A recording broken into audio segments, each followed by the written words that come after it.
আমার মূল বিষয়ের দিকে অগ্রসর হচ্ছে। আল্লাহ রাব্বুল আলামিন মহান গ্রন্থ আল কোরআনুল কারীমের মধ্যে উল্লেখ করেছেন, ইয়া আইয়ুহাল্লাযীনা আমানু দুখুলু ফিস সিলমি কাফা ওয়া লা তাত্তাবিউ খুতুওয়াতিশ শাইতান ইন্নাহু লাকুম আদুউম মুবিন।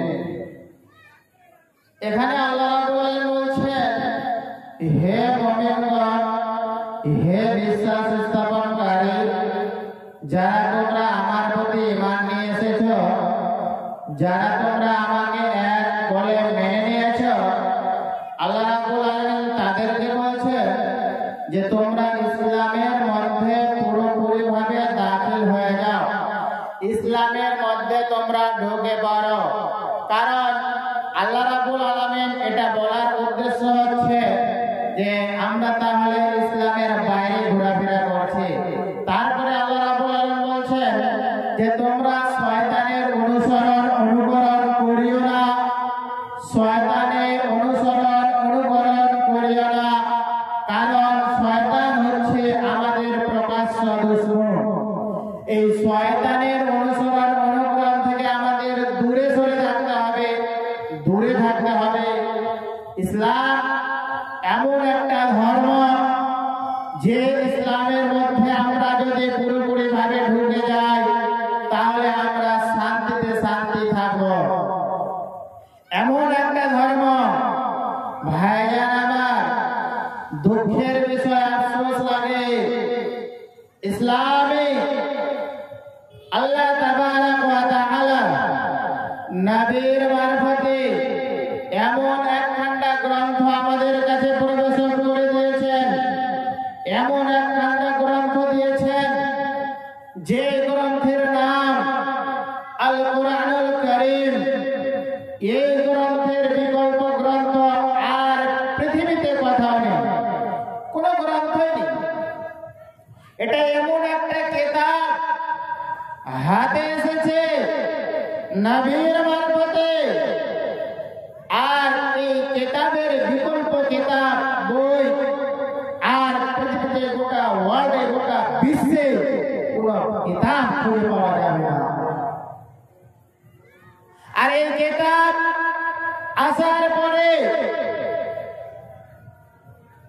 আমাদেরকে সর্বপ্রথম লক্ষ্য রাখতে হবে, আমাদের মধ্যে যদি কোনো বিভেদ হয়ে যায়, কোনো সমস্যা হয়ে যায়, তাহলে সেই কিতাব এবং সেই নবীর হাদিসের দিকে আমাদেরকে লক্ষ্য রাখতে হবে যে নবীর হাদিস এবং আল কোরআনুল কারীমের মধ্যে তার ফয়সালা কি করে দিয়েছেন সেটা আমাদেরকে লক্ষ্য রাখতে হবে। তার উপরে আমাদেরকে চূড়ান্ত সিদ্ধান্ত নিতে হবে, নিজের মন মতো নয়।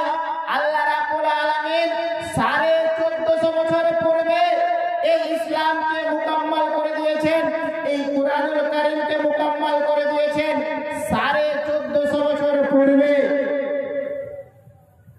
তাহলে আমাদের যে কোনো ভেদাভেদ হোক না কেন, যে কোনো সমস্যা হোক না কেন, তাহলে আমাদেরকে সেই কোরআনের দিকে দৃষ্টিভঙ্গি করতে হবে, সেই কোরআনের দিকে আমাদেরকে, সেই কোরআনুল কারীম দেখে আমাদের সমস্যার সমাধান করতে হবে। আমি যে কথা বলছিলাম যে ইসলাম থেকে আমরা আজকে বেরিয়ে আছি। যদি বলেন মাওলানা সাহেব কি করে আমরা ইসলাম থেকে বেরিয়ে গেলাম, বলতে দুঃখ লাগে।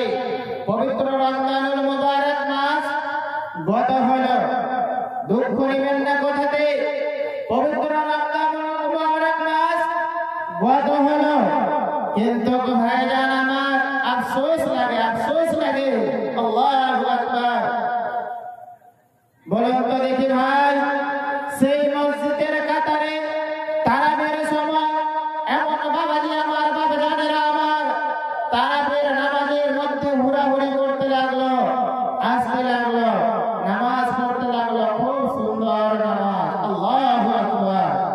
তারপরে পরে যখন সাওয়ালের চাঁদ উঠে গেল, সাওয়ালের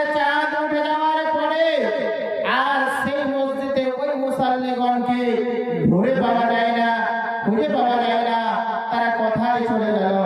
পুরো 1 মাস থাকলো।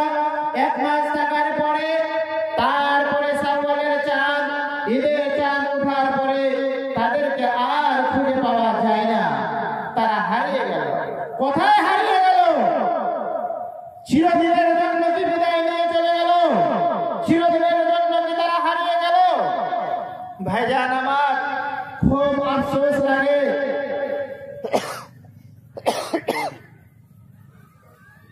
আজকে এই সভাতে